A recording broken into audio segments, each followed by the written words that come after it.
Ako ay mayroong alagang aso na maganda ang balahibo.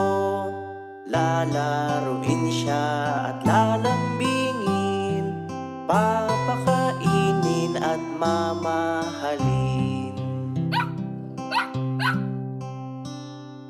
Ako ay mayroong alagang aso na maganda